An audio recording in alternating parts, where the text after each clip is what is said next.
নেতা নয়, নীতির পরিবর্তন চাই। পীর সাহেব চরমোনাই, শায়েকের চরমোনাই কি একটা ভয়েস দিল রে ভাই! এরকম বক্তব্য দেওয়ার কার ক্ষমতা আছে?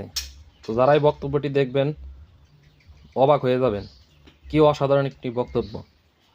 তো চলুন শুনে আসি।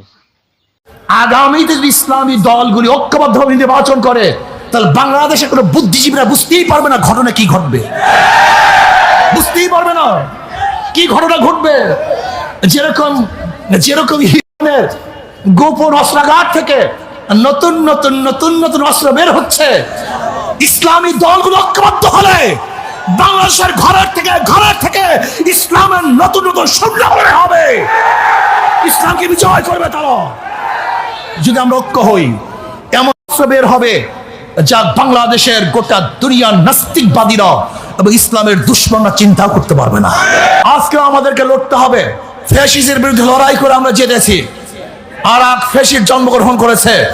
চাঁদাবাজ, দখলবাজ, খুনি এবং জালেমদের বিরুদ্ধে লড়াই করে ইনশাআল্লাহ আমরা অবশ্যই জিতবো।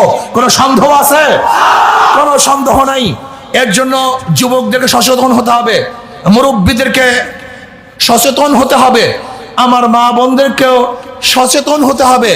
দীর্ঘ 53 বছর পর্যন্ত এই দেশকে যারা লুট করছে, পান্ডামি করছে, গুন্ডামি করছে, খুন করছে, জুলুম করছে, অত্যাচার করছে, অবিচার করছে, আমাদের বাংলাদেশের হাজারো খেটে খাওয়া মানুষদের মাথার ঘাম পায়ে ফেলানোর টাকা যারা বিদেশে পাচার করেছে, আমাদের টাকা ধ্বংস করেছে, এই দেশকে গোলামীর চুক্তিতে আবদ্ধ করেছে, ওদের বিরুদ্ধে আমরা লড়াই করব ইনশাআল্লাহ।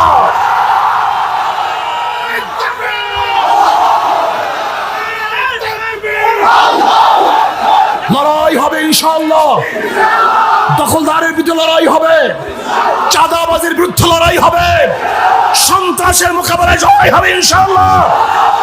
যারা আজকে আমাদের গরিব দুঃখী মেহনত মানুষের মুখের থেকে খানা কিনে নেয়, যারা আমাদের গরিব দুঃখী মেহনত মানুষের বস্ত্রকে ছিন্ন ভিন্ন করে দেয়,